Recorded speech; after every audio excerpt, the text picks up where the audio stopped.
we have started to record the most recent session of SPCH 1113, Introduction to Public Speaking, for the first summer session. It is Thursday, June 9th, 2022. This is the conclusion of the first of our Monday through Thursday rotations. Informative speaking this week, persuasive speaking next week, and the final week of the term, which concludes 2 weeks from today, wildcard speeches, will be wrapping up the term. I should also indicate that whenever you're considering point allocation, 20 for demonstrative, 20 for informative, 20 for persuasive, 20 for wildcard, 10 for the self-evaluation speech critique, and 10 for class participation. And I can check that, as you're well aware, by going into the Grade Center on Blackboard, knowing that by the day and date that you entered, you're going to be getting credit for watching all of the videos. We have a number of interesting presentations today for day 2 of informative speaking, but I wanted to remind you one more time of all of the different venues by which you can conduct research over the last 2 weeks of the term. From my Twitter feed, from my website, and most importantly for all of you to improve with content and delivery and visuals, Blackboard.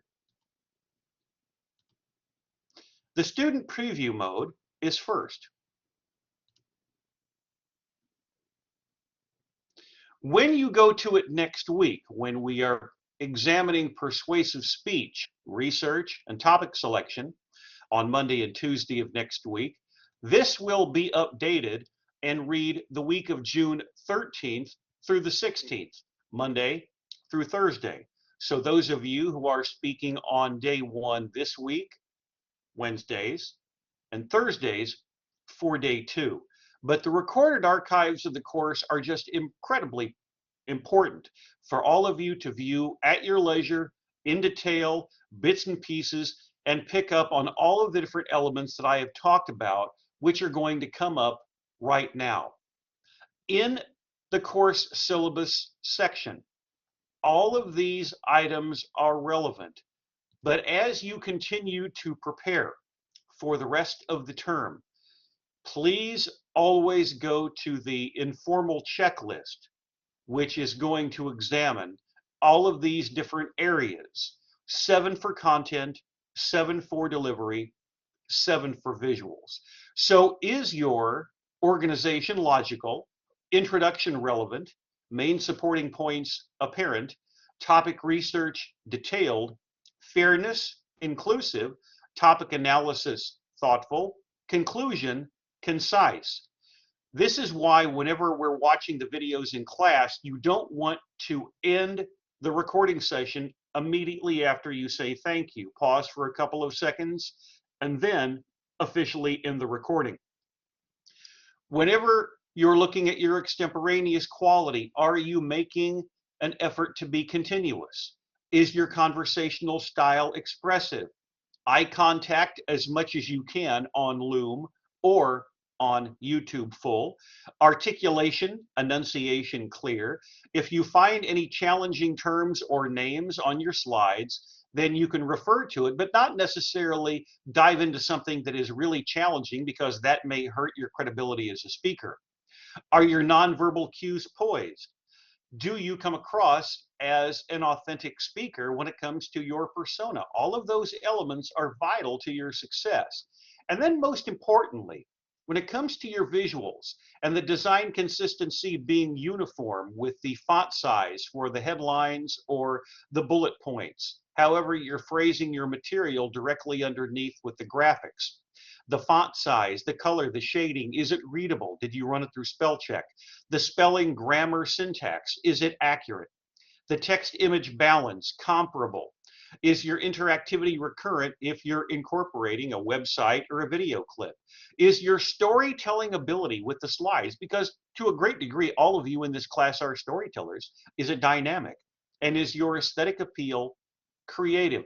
All of those elements are items that you should keep in mind all the time, not only when you're looking at your own presentations, but whatever we look at in class and from your classmates themselves. Here's the schedule for next week with day 1 and day 2, keeping in mind that persuasive and wild card will follow the same format as this week. We bump up to Wednesdays and Thursdays. Please make certain that you're watching the videos, because I have a sneaking suspicion somebody is going to send me something still thinking they are speaking on Friday. And then with the course itinerary, we will continue the same rotation for Monday through Thursday classes. Persuasive speech research, persuasive speech topic selection, Monday and Tuesday. Wednesday and Thursday, we've got persuasive speech day 1 and persuasive speech day 2. I think we're coming along quite nicely. The overall smoothness, just from the first to the second speeches, is obvious in terms of overall improvement. Now it's a matter of trying to put all of the pieces in place. And that's why I also wanted to hit the syllabus before we checked out my Twitter and website feeds, before looking at bits and pieces of yesterday's class session, because there's a link to the website to examine material that's going on right now. Also with Twitter, giving shout outs to previous classes for what they did, and then my Yahoo address for different types of materials to be sent to me. But just remember right here, have in the back of your mind the point allocations as we continue. Don't always think, what can I do to earn an A or a B or a C? My style as a professor is overall approach day by day. Let's make certain that today is the best day we can make it, and then worry about tomorrow, and game plan ahead. So for all of you, focus on informing and then make the transition into persuading next week. Not being heavy-handed, not being self-righteous, but honestly being persuasive on a topic that is of importance to you. And then when you click here, always remember that at the tools area on Blackboard, not only can you check on grades, and the informative speech grades will be posted probably sometime on Sunday evening, definitely before class time on Monday at noon. And then at Blackboard Collaborate Ultra, because most of you are watching the videos, these are all of the class sessions that are coming up over the next 2 weeks, Monday through Thursday, 19 in total. Today is session 11 of 19 for the first summer session. And then at the recordings area, this is what we've done so far. Everything cascades in reverse chronological order. So whenever you're going through any of this data, watch the videos. It's really, really important. And always keep in mind that not only am I posting them here, but I'm also posting them on my website. And that's the area that I'm going to go to next. We will eventually get to our informative speeches for today. But because we are now beyond the halfway point, it's important to refresh everyone's memories about how you can access information. I want all of you to do well grade-wise, but a lot of that, as I indicated, is advanced preparation, trying to visualize success. And part of that visualization is going to different locations and trying to find out how you can maximize your overall potential. So let's go to my redesigned mass communication website.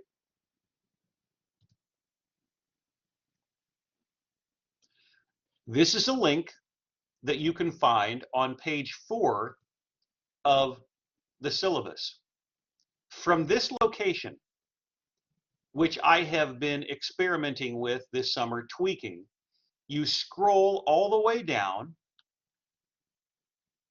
and eventually you will find this class.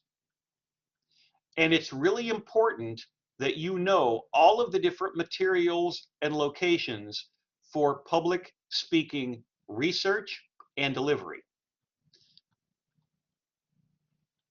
At the real bottom of the website is my advanced public speaking class, but just above it, and that's where we're going to stop, is SPCH 1113, Introduction to Public Speaking.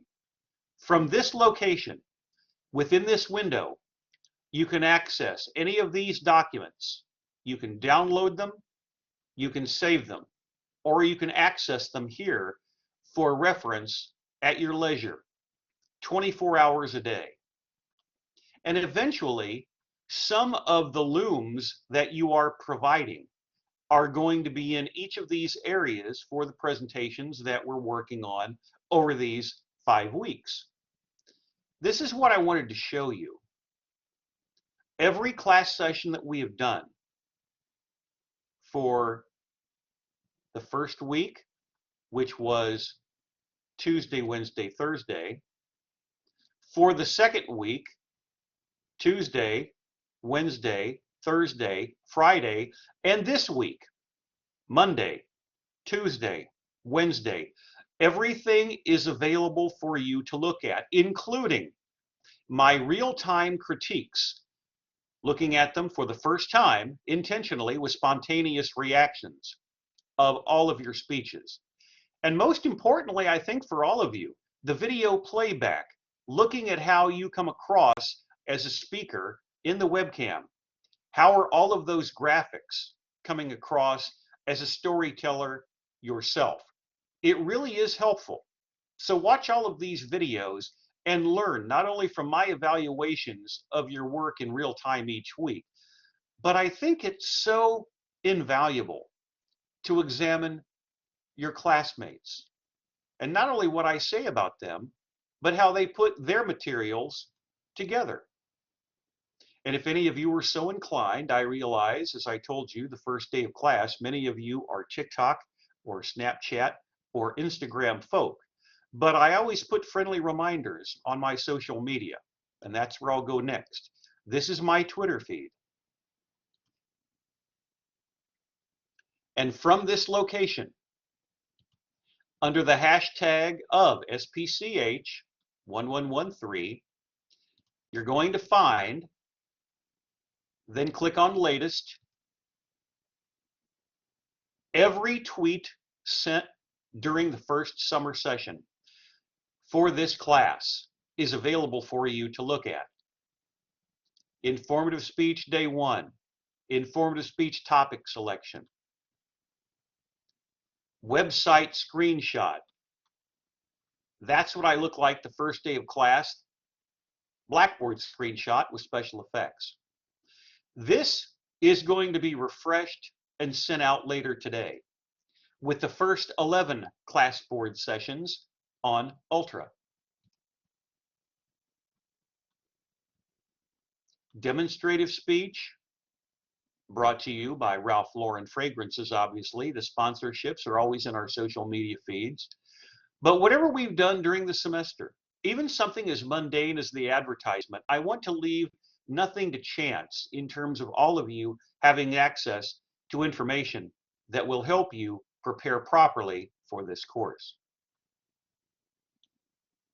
Going all the way down to the first tweet, which I believe was the syllabus. There's the syllabus, and there you can see one of the tweets that I sent out literally about a year ago for the speech class that was taught online. Then I was using the traditional Blackboard. So the courses are formatting a little bit differently, but there you can see all the way down what we were doing 1 year ago, Thursday, July 10th, 2021, informative speech day 2. And that's what we were doing. So when it comes to looking at my social media feed, Twitter is going to help you out a lot. And we'll scroll to the top. And now that brings us to the course video from yesterday. As I had indicated, because there are 2 weeks to go, I wanted to refresh all of you in terms of how you can access information, but most importantly, right now, how the videos are going to affect your self-evaluation through the term and for the self-evaluation speech critique that you'll be turning in at the end of the session. We're going to be looking at bits and pieces of yesterday's class, which is informative speech day 1.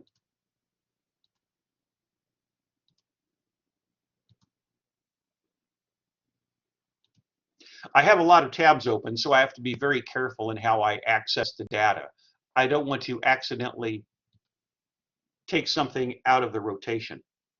Here are bits and pieces of session 10, informative speech, day 1, 24 hours ago. We have started to record the most recent session of SPCH 1113, Introduction to Public Speaking, for the first summer session. It is a stormy Wednesday, June 8th, 2022. Those of you who are with me live, you know that I was testing the audio and video before we started recording, live from North Carolina with the elimination game for the SAU Mule Riders in the NCAA Division II World Series. So we are live and ready to go.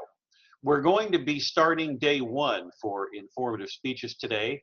Day 2 will be on Thursday. And then for the last 2 weeks of the term, and I know it's hard to believe, but 2 weeks from today is going to be the last day, or 2 weeks from Thursday will be the last day of the first summer session. It goes by very quickly. And today, out of the total of 19 course sessions, it is number 10. So please make certain that in an online course, it is your responsibility to make certain that everything is done on time.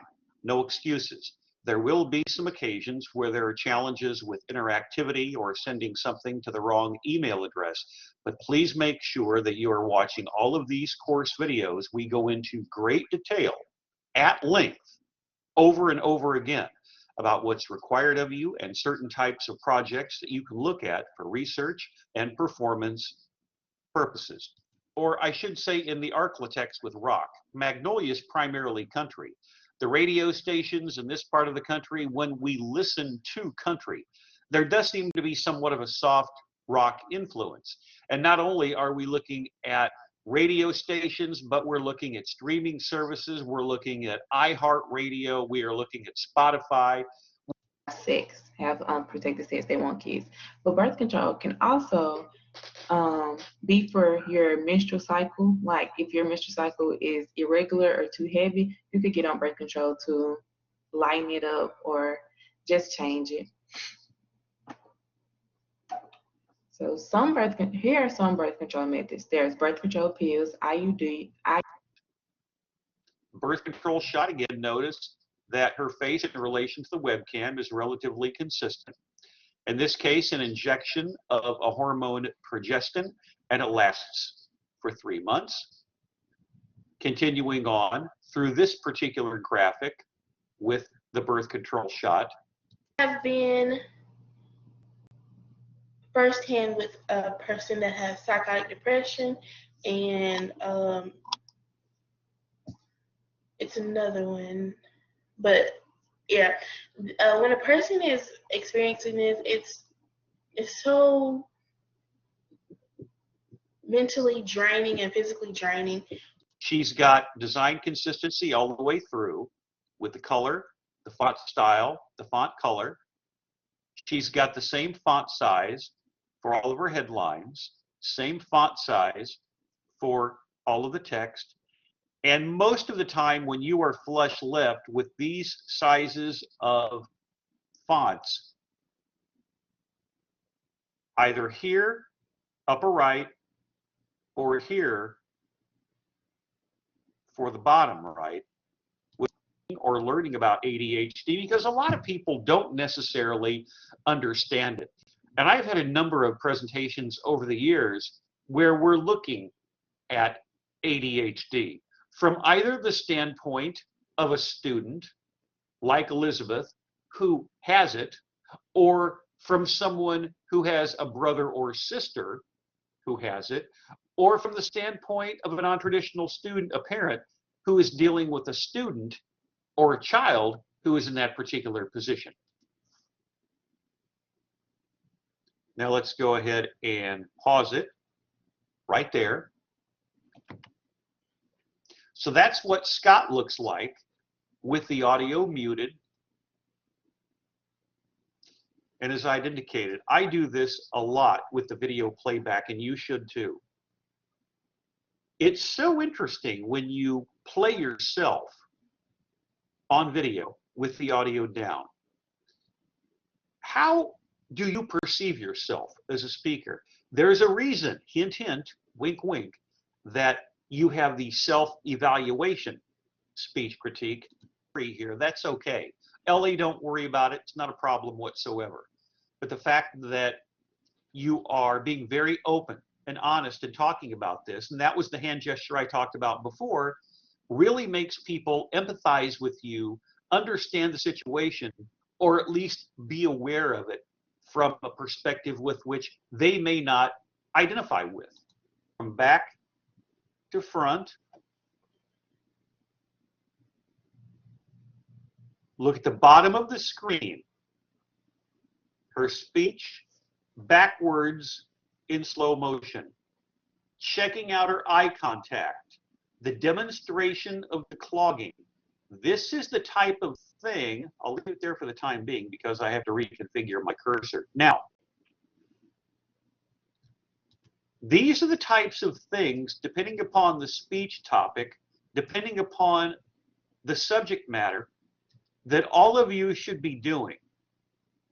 It may feel a bit tedious, but that self-evaluation is huge in trying to determine, let's go ahead and mute this now, and just play this as we have with everyone else, some of this in real time with the audio down.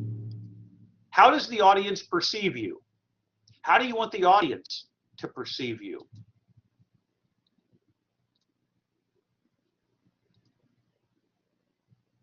This is my official roster. Day 2, coming up tomorrow. Make certain that I get your material by class time. Visual perspective, from a verbal perspective, is going to stand you in good stead. That's why the self-evaluation speech critique is intentionally designed to make you think about your overall improvement. As a researcher, a writer, putting your graphics together visually in terms of design consistency and aesthetic appeal, and as a public speaker. So we're doing some nice things. We will resume with day 2 of informative speeches tomorrow, but in the meantime, please make certain that you send me what you believe is the best available take by class time of the presentation that you feel best represents your abilities as a speaker. The grades are pretty good so far, so let's keep that up. It's nice to see your improvement. 2 weeks and 1 day to go. Let's keep it up. As for SPCH 1113, Introduction to Public Speaking for the first summer session of 2022, that concludes the recording session for today. I wanted to go into slightly greater detail before we begin day 2 of informative speeches today, primarily for this reason. What you just saw me do, watching bits and pieces of yesterday's class session, is something that all of you should seriously consider when self-evaluation processes are going on with anything that you provide for me or anything in your collegiate or professional career. What do you look like on camera? What am I doing? Taking all of those course videos, putting on closed captioning, turning off the audio, going to the end, and as you saw with the presentation from Elizabeth, the demonstrative dance speech, slowly going from back to front. Where is she on the camera? Where is she looking? Is it obvious that she knows her material? As all of you for your presentations, it will look slightly different on Loom. But that awareness of what you look like from all angles and what you sound like, how you're coming across, a confident aura, A-U-R-A, on camera, it will come into play unconsciously from now on, because the way that you carry yourself, the way that you speak, the way that you look, now that you know all of this, going in depth with realistic, positive, constructive criticism of yourself and your classmates will stand you in good stead.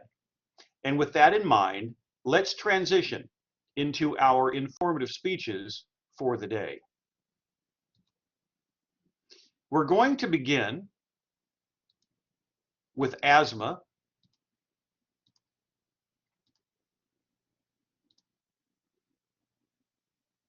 And this is Zamori. Her presentation is going to be first. It will be followed by a presentation on depression. And our third speech of the day will be on foot drop, also called drop foot. But we will begin, and the closed captioning has already been taken off, with our asthma informative presentation. We will be examining all of these speeches from back to front, looking at the graphics. And before we begin playing her speech, everyone just pause for just a moment. What is the title of her speech? What is the name of the course? When is the course being offered?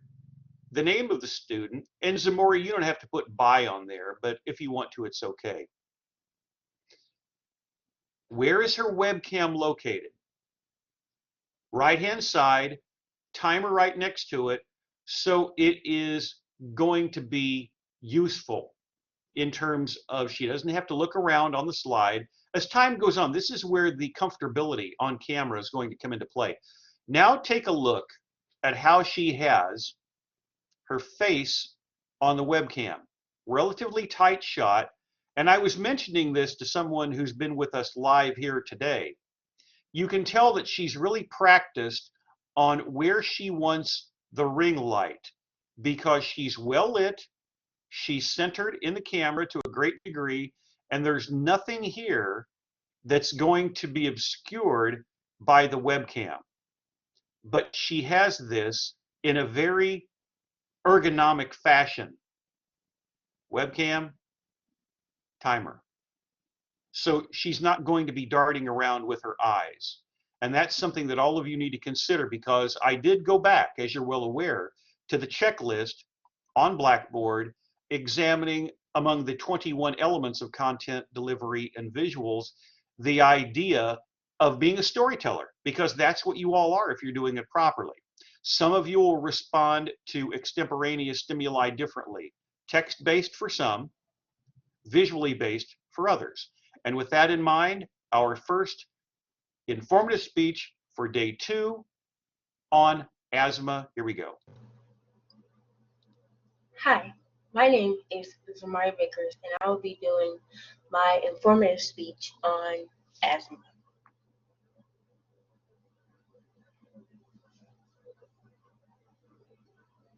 What is asthma? Asthma is a chronic long-term condition that affects the airways in the lungs. The airways are tubes that carry in air and out of your lungs. If you have asthma, the airways can become inflamed and narrow at times. This makes it harder for air to flow in and out of the lungs when you breathe.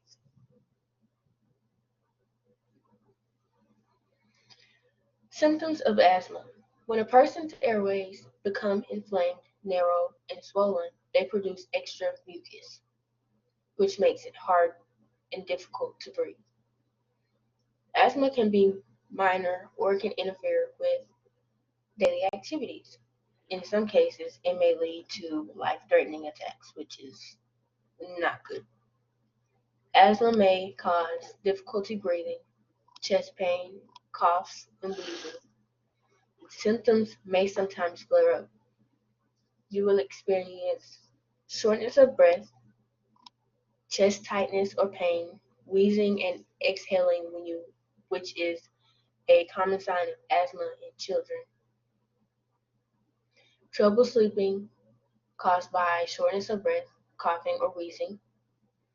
Coughing or wheezing attacks that are worsened by respiratory viruses such as the cold or the flu, and as we know of today, COVID. Triggers for asthma. Some triggers may include tobacco smoke, dust mites, outdoor air and pollution, pests like cockroaches, mice, other pets like cats and dogs, hamsters even, mold, cleaning and disinfectant sprays, and etc. Some treatments of asthma may include asthma can usually be managed with rescue inhalers to treat symptoms and controller inhalers that prevent symptoms. Severe cases may require longer acting inhalers that keep the airways open, as well as oral steroids. They include albuterol, ProAir HFA, Ventilol HFA, and others. And labuterol, and I'm not sure how to say the other two. Short-acting beta agnostics can be taken using a portable handheld inhaler or a nebulizer, a machine that converts asthma medications to a fine mist. They're inhaled through a face mask or mouthpiece. And these are more typically given to kids with asthma because if you ever try to give a kid medicine for their asthma, it's not going to work like a normal adult would take their medication. You have to put the mask on their face so that they can get all the medication that they need because they're not going to put something in their mouth and breathe in the medication as they need to. When is asthma diagnosed? Asthma is a lifelong condition that can be highly disruptive of everyday activity. However, these diagnosed with milder symptoms in childhood can find their symptoms lessen or disappear. And as you can see, I have the marks down there, grow out of, which I did. I grew out of my asthma, well, as my doctors called it, over time, and they will stop using their medication. Asthma can be given at any age. Asthma can begin at any age, but most children who have it their first symptom at age 5. About half of adults with asthma also have allergies. Adult onset asthma may be a result of commonplace irritants in the workplace called occupational asthma or home environments, and the asthma symptoms can come on suddenly. While no one is born with asthma itself, you may be born with genes that dictate whether you'll get it as an infant or a young child. In fact, it's estimated that children are up to 3 times more likely to develop asthma if their mothers have it, and 2.5 times more likely if their fathers do. Thank you for listening.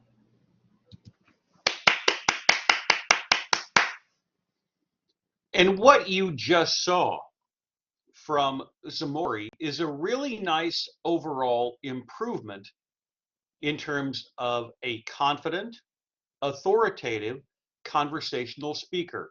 Will everything be perfect? No. Chances are she and everyone else will look at all of these videos whenever they are alone and start to cringe and think, oh my gosh, I just made a horrible mistake.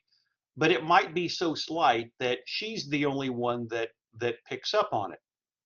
Look at her persona at the camera, very confident at the end. Let's revert to our previous strategy of going from back to front, looking at her slides, looking at the design consistency, and something that I had referred to before we began her presentation. Where, in terms of user friendliness as a public speaker, Is she placing her webcam? Upper right-hand corner, well lit, has the timer right next to her, so she doesn't have to look around for anything. And even though there was a slight obscuring on at least one slide, putting something in that location, working all of your data around it, in this case for informative terms, is going to be extremely helpful. So let's just slowly go to the beginning. Her final slide with 3 different graphics explaining the difference in the middle between a normal lung and asthmatic lung. Here she spent quite a bit of time talking about asthma, how it's a lifelong condition, how it can begin at any age, but most people are going to notice it right around kindergarten. About half of adults who have asthma also have allergies, and I thought she explained this quite clearly. Quote, final bullet point, she says, while no one is born with asthma itself, you may be born with genes that dictate whether you'll get it as an infant or young child. And that's why it was so informative on her nature to talk about that last fact, where children are up to 3 times more likely to develop it if their mothers have it. Then we continue to move back. She's still on the same slide. Facial movements are relatively minor here. That's a good thing. Notice where her eyes are, looking at her slides. Same thing there. Still maintaining eye contact as much as possible. Transitioning back to the treatments of asthma, where it can be managed, among other items, with rescue inhalers. And this is what I was actually talking about before getting into her presentation.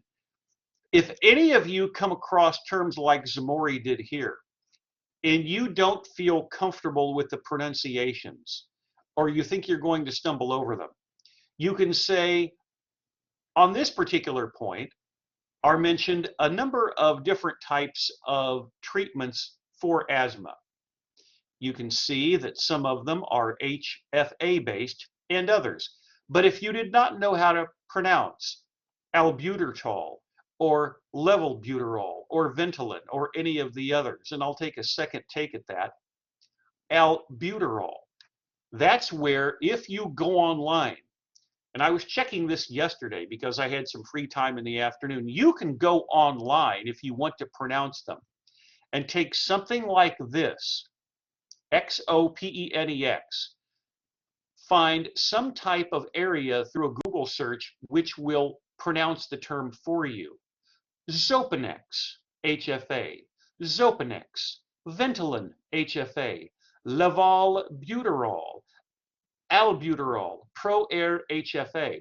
And then you roll through it. You practice it over and over, and you roll through it in the same way that you say your name or a, an, or the, and it immediately gives you credibility as a speaker. Or even something like inhaler or nebulizer. You make certain that you roll through that very easily, and then that's going to give you additional credibility as a speaker, just in case you want to go ahead and pronounce the terms. Eye contact, again, has the persona of someone who is very likable and knowledgeable. Same thing here. Still working on the treatments, transitioning back to the triggers. And this is where I've been telling you all term. All of the bullet points don't necessarily have to be addressed in detail. You may, or Zamori may, focus on 1 or 2 or personal examples. If you've got pets in the house, or especially in the South, mold can be an issue. If you're in the Midwest, where I come from, mold is going to be an issue because in the Midwest, there are going to be more basements in houses. You see them a lot more than you would see ordinarily in the South. But dust mites, everyone has to deal with outdoor air pollution, tobacco smoke, and what is an asthma attack, and what the triggers are. Symptoms of asthma, again, with all of these bullet points, bits and pieces. And in the future, Zamori, if you came across something like this, what you could do is at the end of the line where there's produce, you could just go ahead and hit enter, and then what is directly underneath your webcam would just be in addition to the second line, and it would come roughly over here. But those are things that all of you can experiment with. You're going through the slide and think, oh my gosh, this is somewhat obscured. So you just go again right here to produce and go to the E on that looks like extra, and then just click enter and put everything down on this line. And you can adjust it so an extra bullet point would not show up here. But all of these items for symptoms, as she correctly noted, depend on person. Direct eye contact, very nice. You want to come across, even if sometimes you may not, with the aura, as I'd indicated earlier today, A-U-R-A, the aura of confidence. And that's what she is here. What is asthma? Appropriate for an informative speech because many of them in the past have been health-based or health care related based, as many of these presentations are today. A chronic condition that is long-term affects the airways in the lungs. So that's what a normal airway looks like, and that's what an asthmatic airway looks like. What do they look like? Because a lot of people would not necessarily identify with the topic unless we can visualize the difference. Oh, that's why they're always trying to catch their breath. And here we get into the beginning of the speech again, just direct eye contact into the camera. And I try to practice what I preach, look directly into the camera, and that's what she is doing. So Zamori, it's nice to see your improvement. Very well done. There are still some issues that all of you are going to have with a smoother delivery, vocalics, drop Gs, those types of things. When you send me the material on Loom, that's what it's going to look like. But as we indicated before, and I'll make it widescreen one more time, when all of you are putting your material together, hers is an excellent template in this class, first summer 2022, of preparing a proper title slide. Where's your webcam? Where's your timer? What's the title of the speech? What's your name? And again, the by is unnecessary, but if you want to use it, that's okay. And then the way that she has this set up, Summer 1, 2022, informative speech. Attention to detail, guys, matters. Big time. It really does matter. Good job. That brings us to our next presentation, which I told you before going to Zamori's speech was going to be on depression. And we'll put hers on the screen.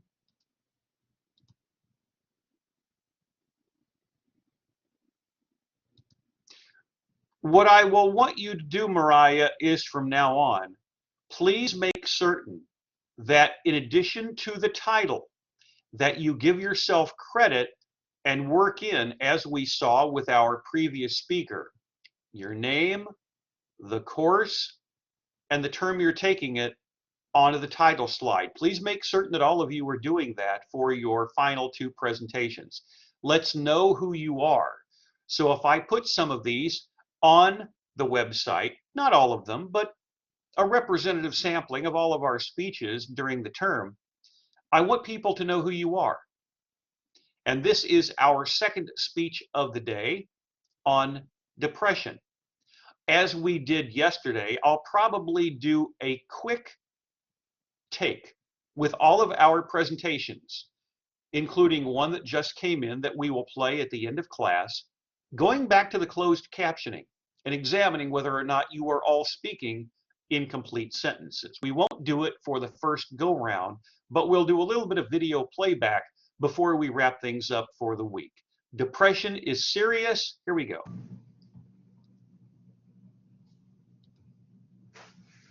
My topic is over depression. Depression is serious. The four main things I'm going to talk about is why depression is serious, is depression increasing or decreasing, why depression is hard, and why depression is hard to beat. Why is depression serious? Depression has a little bit to do with both your mental and physical state. It's so serious that people get suicidal. And I know some people might think, well, oh, it don't get that serious or they don't take it that far. But in reality, it really is that serious. And people is taking it that far. Depression is an illness and it affects how you feel and how you act. When people have it, they usually feel sad. I wouldn't say depression is a disease, but it's definitely a disorder. Here are four quotes of people with depression, what they had to say. Depression is living in a body that fights to survive with a mind that tries to die. Sometimes I think depression is one way of coping with the world. Like some people get drunk, some people do drugs, some people get depressed because there's so much stuff out there that you have to do something to deal with it. People who have never dealt with depression think it's just being sad or being in a bad mood. That's not what depression is for me. It's falling into a state of grayness and numbness. Are you happy? It's such a difficult question. I always say yes because I have friends. I laugh at jokes. I go out a lot and have fun. My life isn't as bad as it could be, and I don't have terrible problems. It could be worse. But then one night at 3 a.m. when I'm alone, still awake, laying in bed, thinking about life, I find myself crying my heart out. Suddenly, I convinced that nobody likes me or nobody will ever like me. I feel horrible and I question everything I had, and I don't know if I was ever happy at all. Depression is, in fact, increasing. Research from Boston University School of Public Health said that depression has worsened, that is 32.8%. It was said that in today's society, the population are increasingly overfed, sleep deprived, and socially isolated. Of course, this causes poor physical health. Younger adults are more likely to report symptoms of anxiety or depressive disorder during the COVID-19 pandemic. Ages 18 through 24 was 56.2, ages 25 through 49 was 48.9%, ages 50 through 64 was 39.1%, and ages 65 and up was 29.3%. Untreated depression is hard. When you got people dealing with family problems, alcohol and drug problems, and trying to find a job, it hits them hard. The sixth type of depression is major depressive disorder, dysthymia, bipolar disorder, psychotic depression, postpartum depression, and seasonal affective disorder. The four main causes of depression is genetics, so it's just like it's genetic. It runs through the family. Substance abuse, childhood experiences, and life events. When you're dealing with all that at once, it can affect your relationship, the people around you.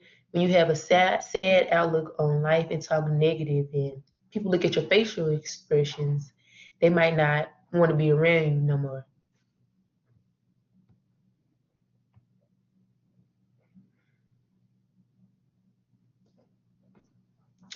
As you can see in this picture, it says denial, anger, depression, burning, and acceptance. There are 5 stages of depression, and it comes from grief. When you're number one, when you're in denial, that means you don't want to accept what's happening, you know. And then there's anger. You can be mad at yourself or the whole world. You start to want to blame other people. That's when depression hits. And some people have episodes, and some people feel sad. And so when they have episodes, it's like it's off and on. They really can't control it. Then that's when you start to become agreeable, and that's when you get to acceptance. The 5 stages may not seem that much, but people who have depression, it's a lot, and sometimes it's hard to beat. So, um, if you know or like see anybody that's you think that's dealing with depression, I know sometimes that it might be hard for the people with depression. It might be hard for them to open up and talk about it, and that's why the rates, well, that's why it's increasing. The rates are increasing. So, yeah.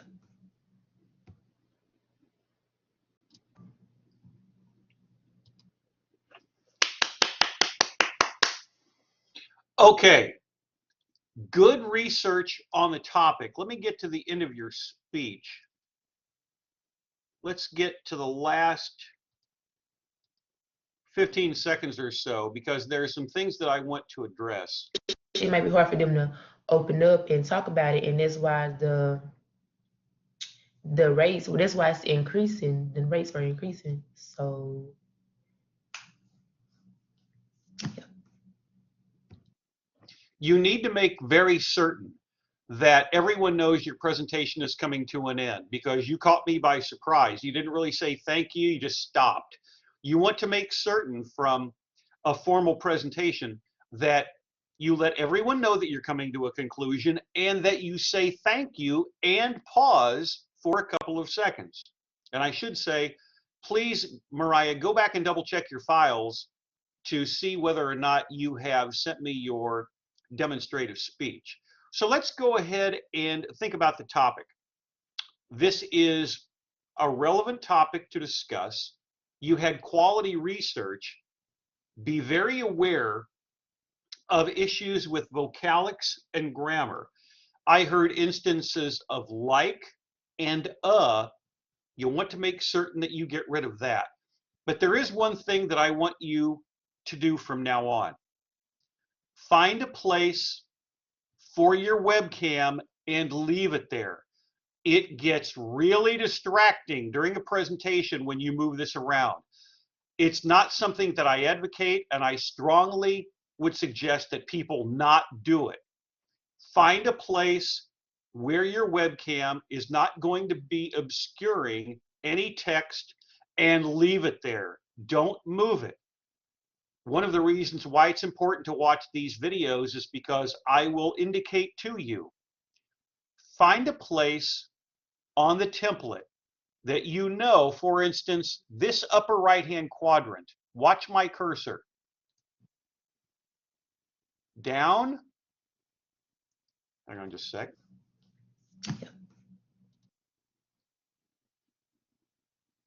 Down and over.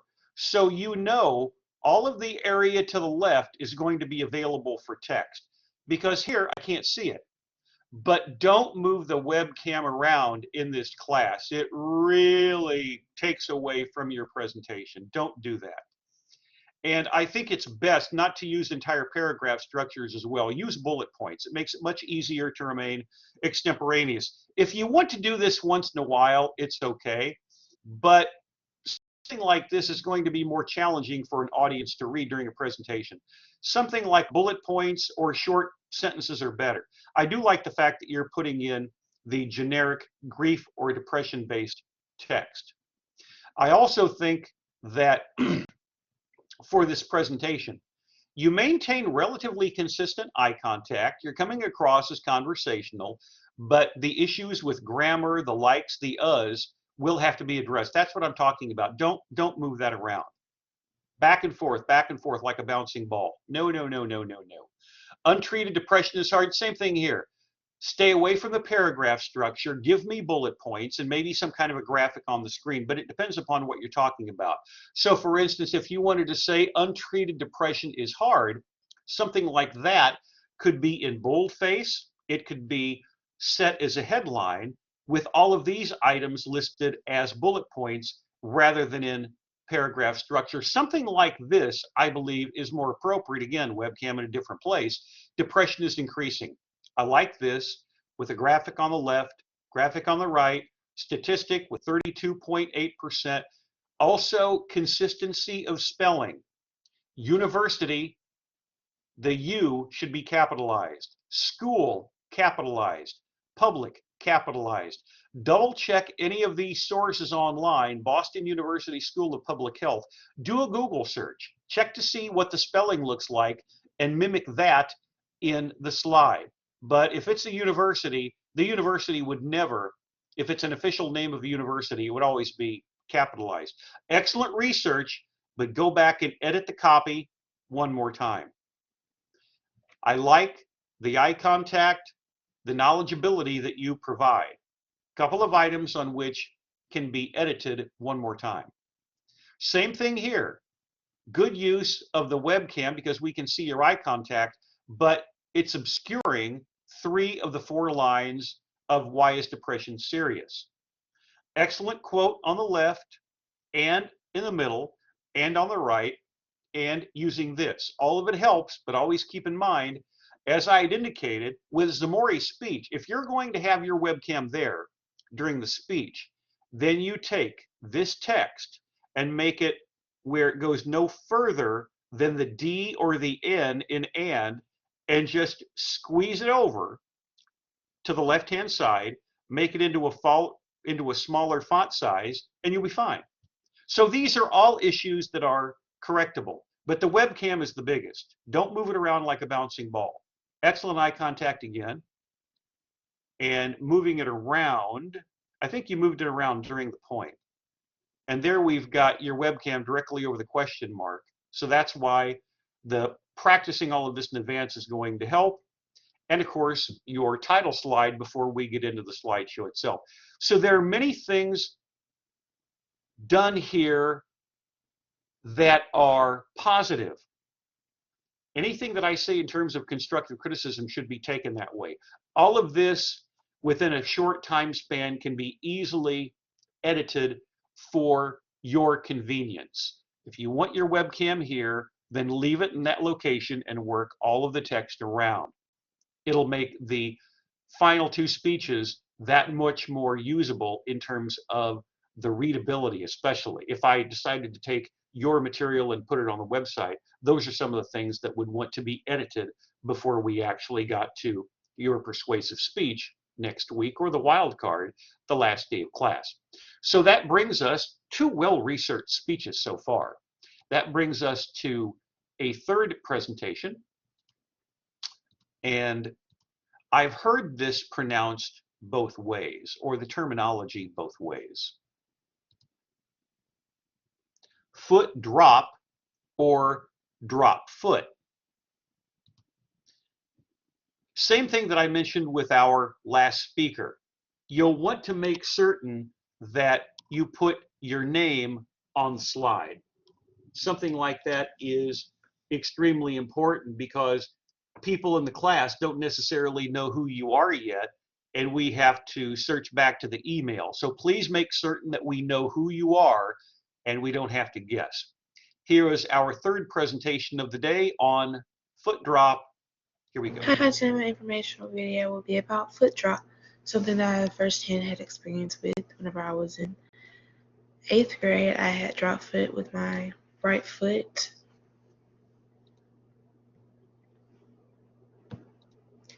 What is drop foot, also known as foot drop? A general term for difficulty lifting the front part of your foot, sometimes called drop foot, causing your entire foot to drag while walking. To avoid dragging your toes, people with drop foot may lift their knee higher than normal, or they may swing their leg in a wide arc.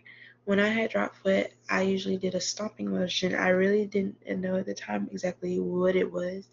I just thought maybe my foot is asleep because, it'll do that, and then my feeling of my foot would come back towards the end of the day. So I just I just marched like I was in a marching band, which is kind of embarrassing. But that was the only way I could avoid from tripping over my foot and falling. I never did the swinging part with my leg because, I never really thought of that. I just marched lifted. Actually, since I didn't want it to look really obvious, but it was, I marched with both my foot instead of just the one that was damaged.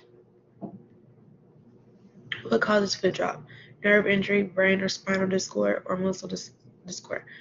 What my doctor said when I finally went to doctor for it was that I had a nerve damage, and basically me sitting on that foot, like I be cross-legged, or if I sit on the couch or anything like that, and I have my right leg folded under my left leg, I sit like that for a long period of time, which damaged my nerve. And so when I went to the doctor, I did the only treatment I can remember that I did was the shock therapy, where they stick needles all over your body to find that nerve. So like in my leg, different parts of my right and left leg, and in my spine, I had needles, and it's like they sent electric through the cord where the needle was poked at, and they sent shocking to see if they can indicate where the nerve damage was. So nerve injuries could be sports injury, diabetics, hip or knee replacement surgery, spending long hours sitting cross-legged, which is what I was doing, or squatting, childbirth, time spent in leg cast. Brain or spinal disorder is a stroke, MS, cerebral palsy, or Charcot-Marie Tooth disease. A muscle disorder is muscular and dystrophy. Hopefully I said that right. Lou Gehrig's disease, or polio. Treatments, I did some of these. The lightweight brace, which is that first picture at the top. Sure, shoe inserts, which is what I did. I had like also the first picture at the top is like mine was black. It was like the bottom level was kind of like a resisting band where it lifts your foot up automatically, and it goes like kind of mid your calf, then it's like under your foot. Physical therapy, which is some physical therapy I did, was my nurse had small objects such as toys, and she had me grab them with my foot, grab them with my toes, and move them from one location to another. In surgery, I never had surgery, thank God. Eventually, my feeling came back in my foot. I don't remember when. I just know now I walk normally again. And also braces. This is the brace. This is the shoe insert. Okay, I think this is the lightweight brace, not this one. I apologize for my false information. This is the shoe insert. This is the brace.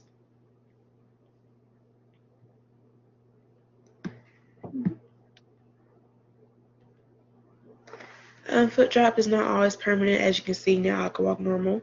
Early treatment can make a fast recovery. I sort of caught it early, although when I had drop foot, I did twist my ankle once, and it like was a loud pop. It was really painful. I tripped over my foot. I tripped over my foot while walking after finding out I had it, and I twisted my ankle, and my ankle is like really swollen. Exercises you can do whenever you have drop foot or foot drop and trying to recover. Assisting toe raises, which is placing your effective foot on top of your non-effective foot, then use your non-effective foot to lift your foot up, which is something that I did, something that was recommended to me by my doctors.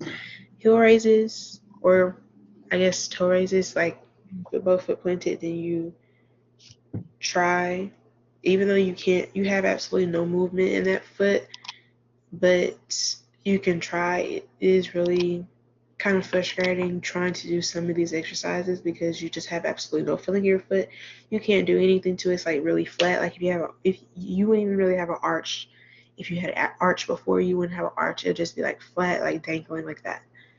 Ankle abduction and abduction. Ankle disflexion. So that's all I have for this video. So if you do not want to experience drop foot, I would advise you not to sit cross-legged where you're on one leg for such a long period of time, because it can damage your nerves, and trust me, you do not want drop foot. So I hope you enjoyed this video, and this was very informational for you. So that's all. Have a nice day. And remember, our last presenter's name is Skylar. And Skylar, what I want you to do is to make certain that you are identifying yourself by name in each speech, and most importantly, making certain that we know who you are. You and our last speaker, put your names on the title slide so we don't have to guess. In my case, I went back to the roster to remind myself, because the name that you provide on Loom is not your name. So what I want all of you to consider is, when you are completed with your presentations and you know where you want the webcam to be, not everyone has used Microsoft PowerPoint. So what she needs to remember is, you go to slideshow from beginning. You notice that with our most recent presentation on depression, I'll even put that up on the screen to remind all of you, because there are some who are in a position where maybe they have not used PowerPoint. Let me show you something real quick.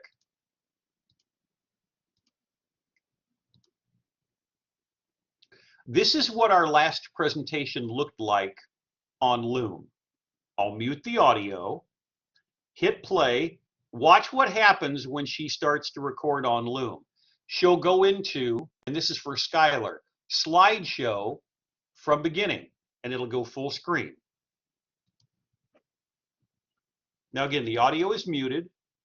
She went into slideshow from beginning, and that's what it would look like ordinarily, because with our speaker, she had an issue. She could not get to the slide, so she had to move her webcam.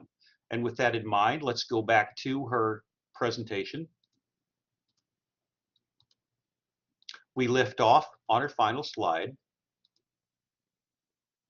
Take a look, because remember, she had her slides down here. So keep in mind, slideshow, whenever you click on slideshow, as you saw in hers from the beginning. Good research. Whenever we're looking at the exercises, you could tell that she had practiced, because she was talking about her personal experiences and the challenges she faced. And that's why Skylar comes across as a believable speaker. She has source credibility talking about foot drop because she's lived through it. And then when we move back, perfect example of someone being extemporaneous, you will either look off to the side or look skyward for guidance. There's her timer, still looking at exercises, and then we move back. Foot drop is not always a permanent thing. And for any of you who have used Microsoft PowerPoint, this is one of the templates that you'll find. This is very common, certainly appropriate for this class. And here she is talking about the treatments.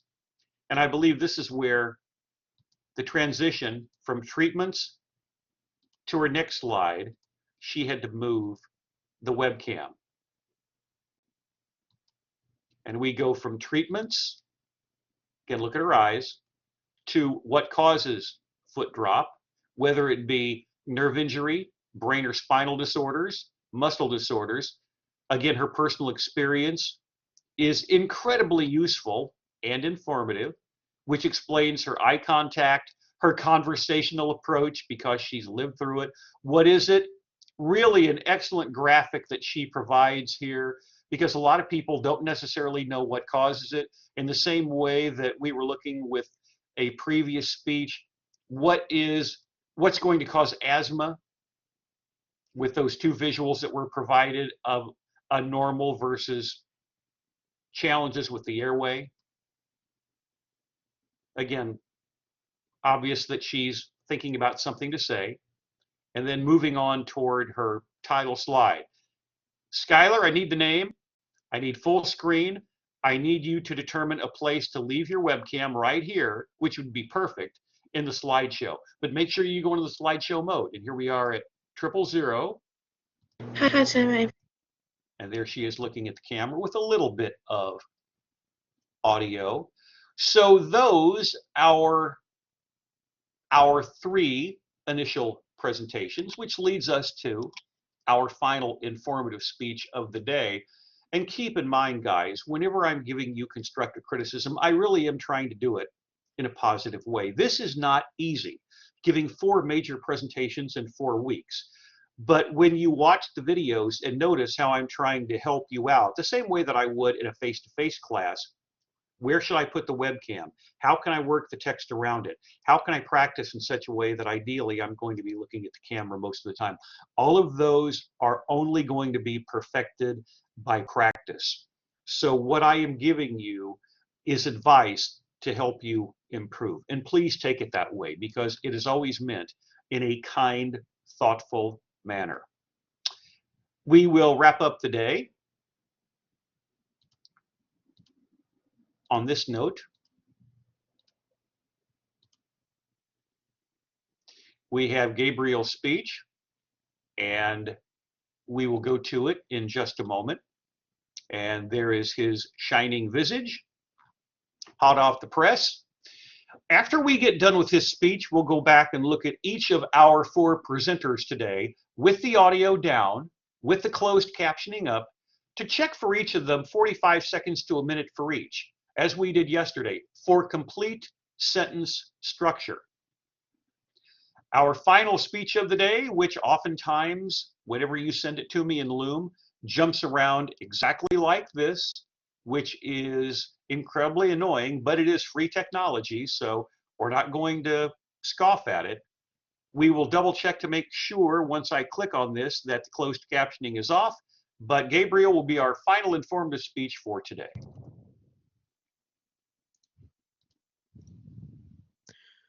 Hello class, my name is Gabriel Reyna Garcia and I will be giving my informative speech for class SPCH 1113 for the Summer 1 session. Let's begin. My presentation will be over energy and its benefits to us. Now, first of all, what is energy? Energy is a thing that does work, or in other words, a thing that moves objects depending on the strength of the force, not necessarily in Star Wars. Now, different forms of energy, there are 8 different types of energy that we know. And here are the examples. We have mechanical energy, that includes kinetic, which means it moves, and then potential, that means it stands still. Heat energy, light energy, chemical energy, sound energy, magnetic, electrical, and atomic energy. Now, mechanical energy, for example, is turning a doorknob, breathing in and out, hammering a nail, riding a bicycle, or sharpening a pencil, or just sitting down. Heat energy. Heat is used to make things warm, to boil water, cook eggs, cook food, to melt metal, to build cars even. Heat is used to generate electricity at a thermal power plant for our daily lives as well, and it's just something we use. Light energy.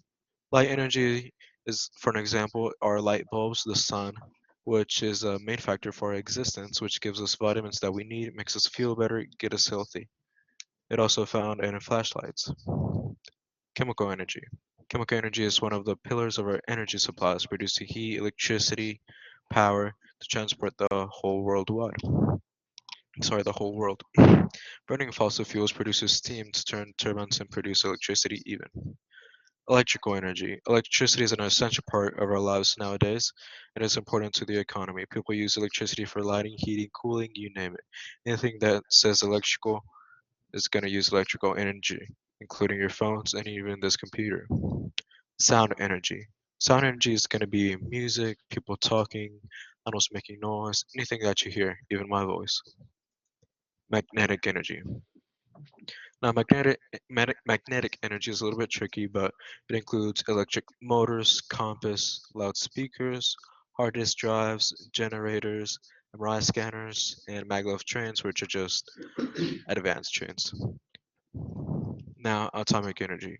Atomic energy is used for space exploration, nuclear energy, medical diagnosis and treatment, and criminal investigation, or agriculture even. And as you can see, a lot of these energies need to be combined to support a lifestyle, and that's just how it is. They coexist with one another. It's not just one overlapping the other. Now, which ones are safe? All of them are safe if you use them with care, common sense, and safety. Some are high risk of accidents like heat energy and atomic energy. As long as safety is your number one priority, you should be fine. Now, which are the most dangerous? Again, this depends on the user, but with all of our technology, all forms of energy are safe to our knowledge, and it only depends on the user. If they're being careless, they could cause an accident or hurt themselves. Now, which ones do we use? We use most of them every single day. Mechanical energy, again, we can stand still or move. Heat energy, right here we have an example of heating something up, a campfire or even a train. Light energy, we have the sun, light bulb, flashlight. Chemical energy, we use them in batteries, for example, to power this phone, this computer, and even this camera. Now, sound energy, that'll be instruments, speakers even, or a string just making noise like here. Then magnetic energy, we have a vehicle carrying another car, and so and electrical energy, that'll be fans, television, a fire drill right here that is shown, and then electricity for your house as well. Now, atomic energy. Atomic energy is mostly used for serious workers, for the government usually, and they just help us regulate energy to make different types of things, usually industries. And it also includes atomic bombs, which aren't really used anymore, thankfully. Thank you for watching. This will conclude my presentation. Thank you.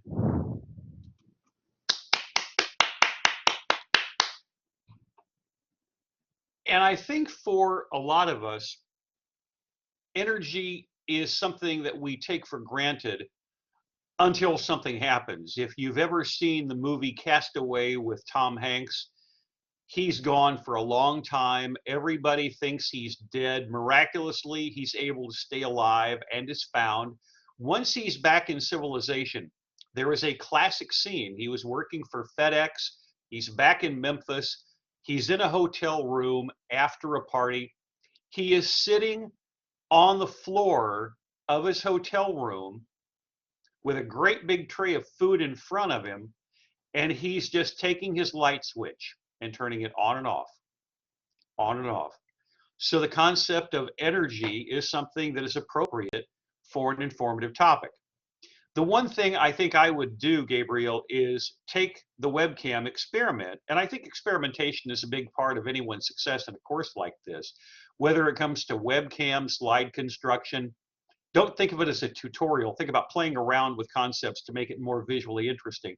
I think what I would do here, and I can see that you're experimenting with the backgrounds as well, but I would tweak it like we had with our first presenter of the day, Zamori, and put your face closer to the center so we can highlight your face a bit more. Now, it's obvious that you're conversational, that you're extemporaneous, and he provided two different takes of his speech.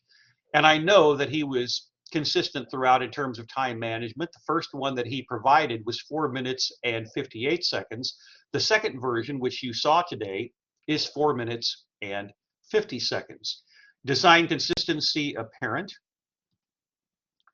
And I did not want to do that. Here we go. There is his graphic on which ones do we use every day. There's a little bit of pixelation, which looks like you took the original image from an online source. When you take any original image and make it a little bit larger from the 100%, it starts to pixelate, but it'll have no bearing in a class like this.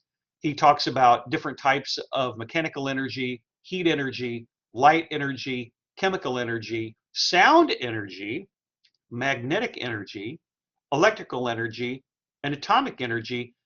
And I appreciate the fact that he talked about each of these in detail because, again, they're all things that we don't necessarily think about with what types of energy or where it's coming from. Because, especially something like sound energy or magnetic energy, we wouldn't necessarily think about it in those terms unless he is looking at it from that perspective. Eye contact, relatively consistent. There were a couple of issues with vocalics. I heard you're like me in the respect that in between points, oftentimes you say now. Has no bearing on your grade. It's something that I pick up. Here are some of the most dangerous types of energy.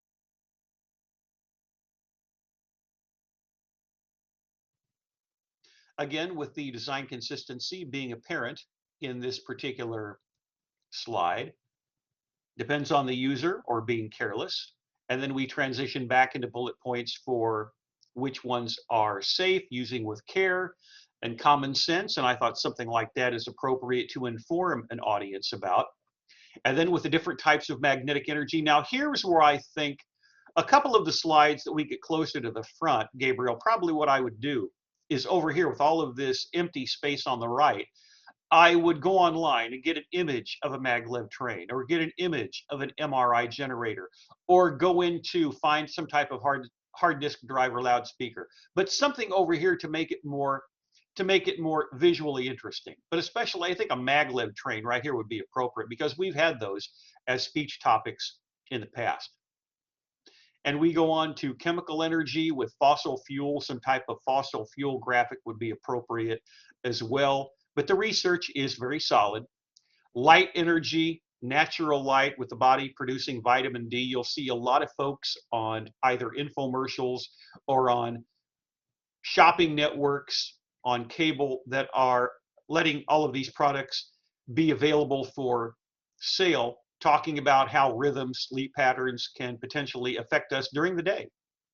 So that again is quality research. Same thing here. Mechanical energy, give me someone breathing, or someone turning a doorknob, or someone riding a bicycle, or sharpening a pencil, because that is mechanical energy. In fact, behind me on my coffee table, because this is in my living room, directly behind me is an example of mechanical energy. One of the hardest things to find, as you're well aware, is a good pencil sharpener. And a lot of mechanical energy is taken out trying to just get it where it's going to work, or hammering a nail, certainly in that category as well. As we've gone back through this, his eye contact has been relatively consistent. What is energy? Never assume anyone is ever aware of that. And then there is his title speech. Now, what I would do in the future is I'd probably just have energy as my topic. Not necessarily informative speech, because that's generic, but I'd make it energy. But what we saw there was excellent research, and you could tell that during the presentation, he's got credibility as a speaker. We'll leave it right there. Those are the 4 presentations for the day. Let's go back before we conclude. Look at each one of our presenters with the audio down for roughly about a minute each for the complete sentence structure. And at the same time, look at the eye contact. Asthma will be first.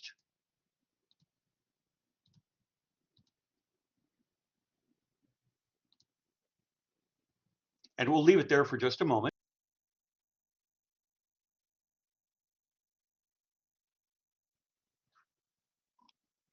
We'll take Zamori's speech full screen, closed captioning, mute the audio, and just go to a random part of her speech and play it for about a minute. Look at 2 things, her eye contact and the complete sentence structure. I would strongly encourage all of you to have visuals that large so you can check at home all of these takes that you're recording. Check your eye contact. Put it in closed captioning on Loom or YouTube for complete sentence structure. Watch the closed captioning change at the bottom. Look at her eye contact. Now at the webcam. Back down, back up. Very consistent. Now that shows that you've practiced. And then we transition into the triggers for asthma, her next slide. Now let's look at the bottom. The AI is usually pretty accurate for YouTube and Loom. There will be some humorous interpretations. We saw that during one of Ellie's speeches yesterday. But you get the idea. You can tell that she practiced a lot, and that's what I want to see, and in this case, read at the bottom of the screen. And we'll just let that play. while we are transitioning into our second presentation, and I'm going to make certain that the audio is muted and pause it, and we will go to the second speech of the day, which is on depression. That will come up on the screen roughly about 1 minute for each person in order. So this is the depression speech, and this is from Mariah. And Mariah, like I said before, double check your files for the demonstrative speech because I don't see it in my email account. Watch it transition to the slideshow from beginning. That was for the benefit of Skylar. Now let's get into, let's pause it, get to roughly about the same point that we were with Zamori, and just let it play.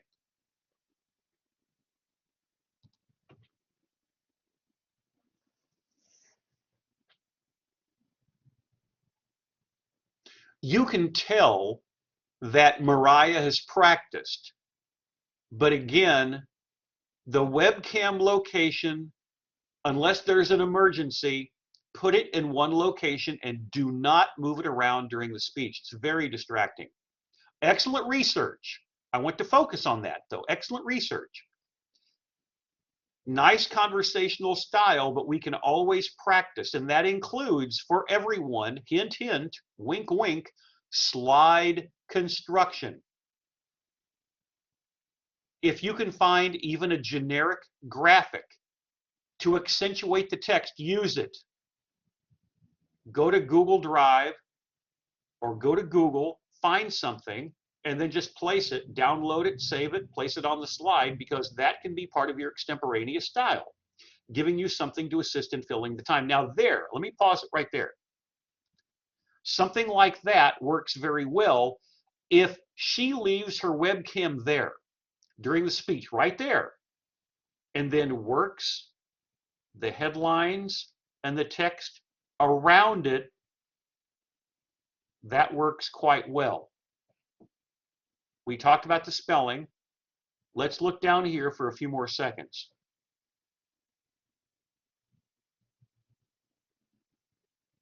Are they speaking in complete sentences? Now you'll be able to see, yeah, we've talked about it. Look at the bottom, finding a job, hits them hard, and then the 6 types of depression. And looking at the camera to a great degree. And then we hit escape, and that's what I see whenever you send it to me. That will bring us to our third presenter, which was foot drop.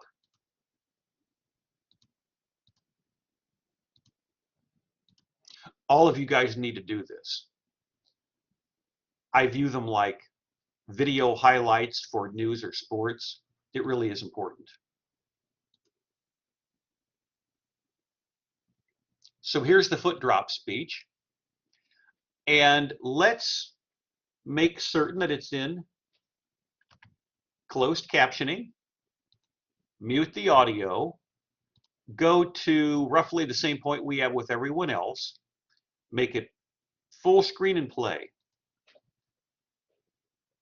And this is where she's talking about her personal experiences, giving her credibility as a speaker.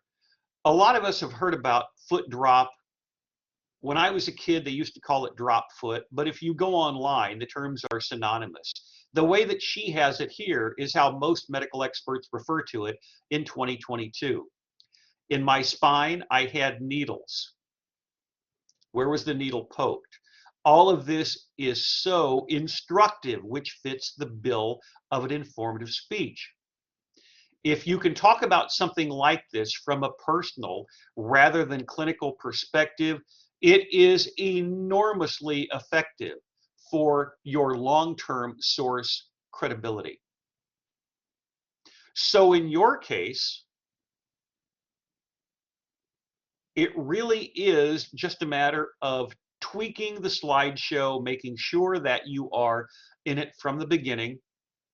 These are small things that in a face-to-face course, you'd be up with me after class. I would be in Overstreet 304 and say, look, here's how you do it. Make it slideshow from beginning, because everything else works pretty well. And those are some of the treatments. Our last presenter of the day, Gabriel. As I'd indicated, he sent me 2 versions, and I played the second for all of you to examine.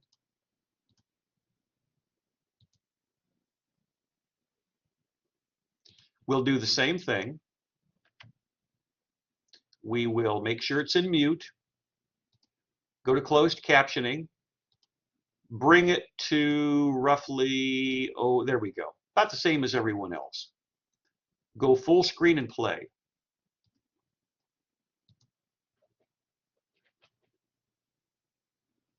And Gabriel, this is where I was mentioning that as we saw with our first speaker of the day, Zamori, go ahead and fill the webcam with your face. And if any of you want to, as I said, experiment with slides, putting your webcam upper right, lower right, making it bigger or smaller, because you can experiment and make this bigger. And I'll show you an example of that either on Monday or Tuesday. But the magnetic energy, like I said, a visual would be quite helpful there, because that right-hand side of the screen is just crying out for a visual.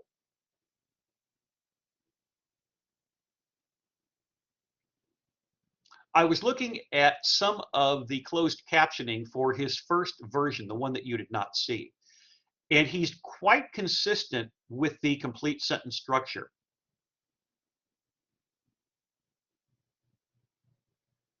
Occasionally, I will be devious, unintentionally so, and you'll find an a kinda, or a drop G on the bottom. But you can tell all of you guys are, for the most part, speaking in complete sentences. Now it's a matter of cleaning up everything with content, with delivery, with visuals as we transition into the last 2 weeks of the course.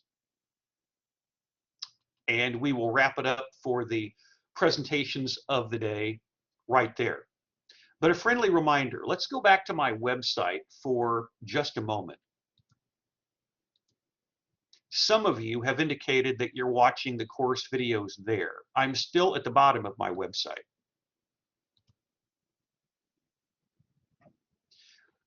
Today's video is going to be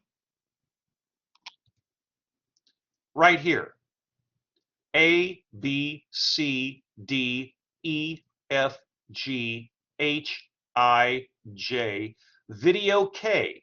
And I do it that way intentionally with Z because I want all of the videos at the bottom. So anything on a Google website is going to scroll in this format alphabetically. So I put them intentionally with a Z for the summer. And if I teach this course during the fall, it would be with an X, and in the spring with a Y.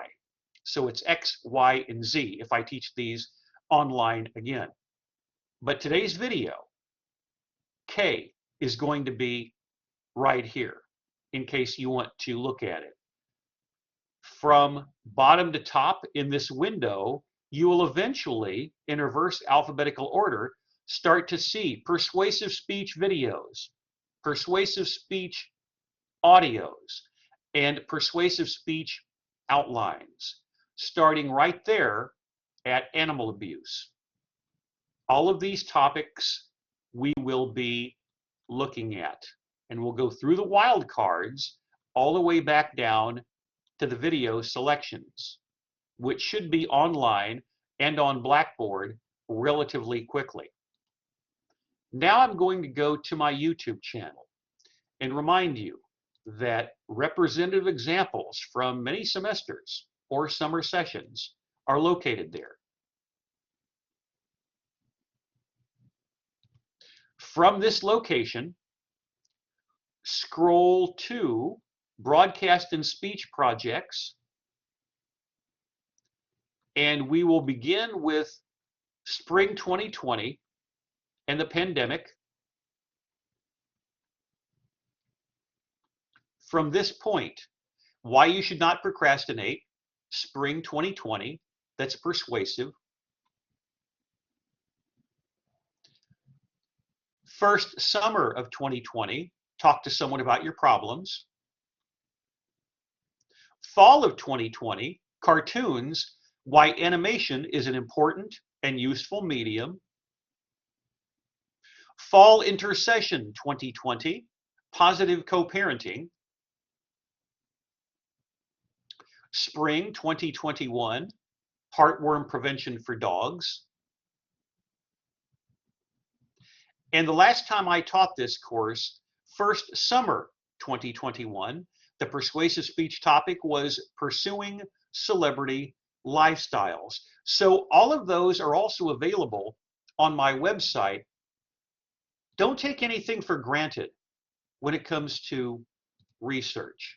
The last bit of interactivity for the week is returning to the student preview mode on Blackboard.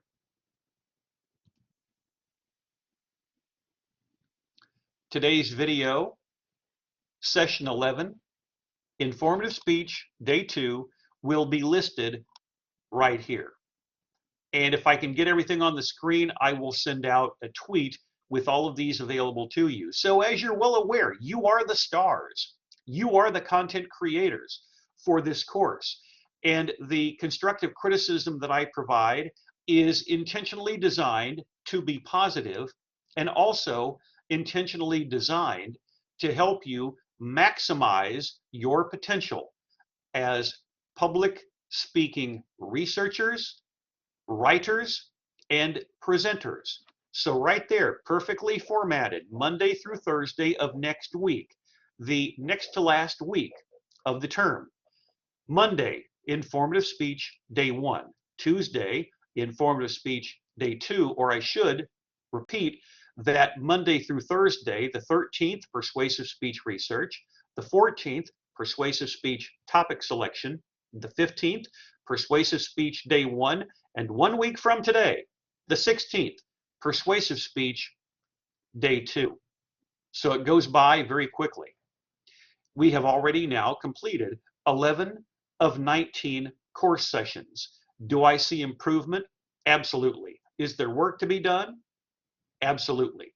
But they are all eminently correctable issues. I don't call them errors, as you well know from previous course video sessions. I call them issues. Whenever I'm going through each of these presentations, I'm looking at them from front to back for the first time.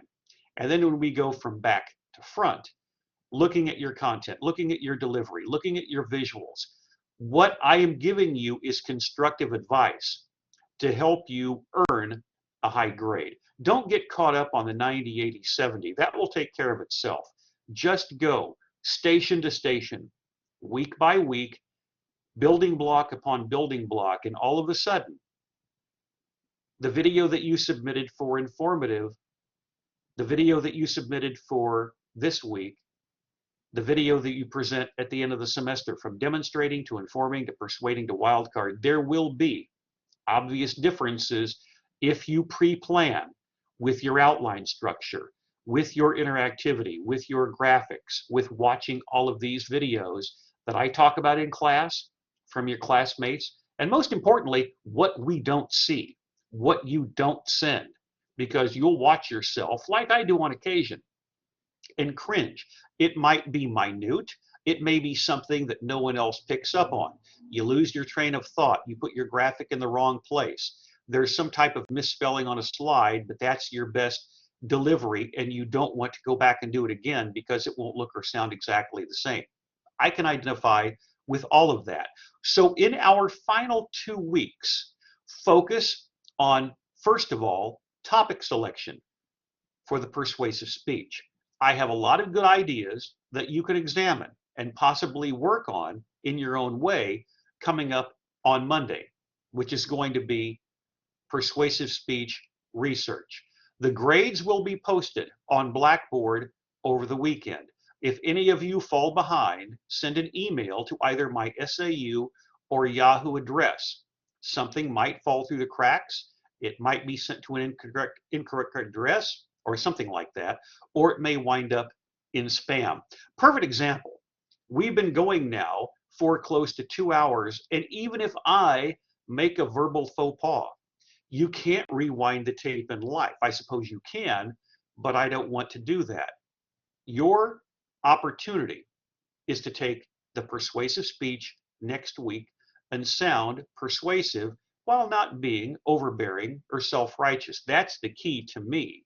Being a former debate coach and teaching these courses for a long time and media courses, you want to look persuasive, but not heavy-handed.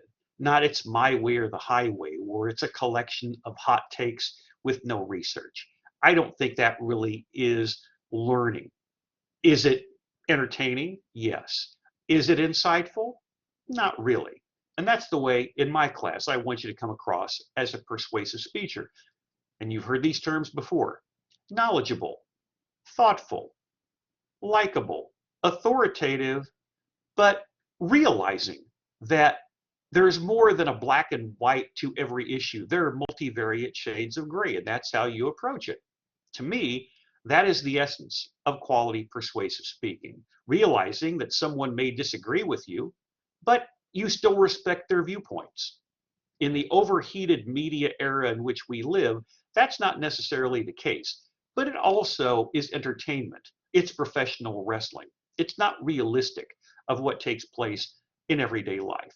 And keep all of those elements in mind as we prepare for next week's persuasive speeches coming up on Wednesday and Thursday. So let's keep up the improvement. Work to be done, but we're coming along nicely. As for SPCH 1113, Introduction to Public Speaking for the first summer session, that concludes the recording session for today.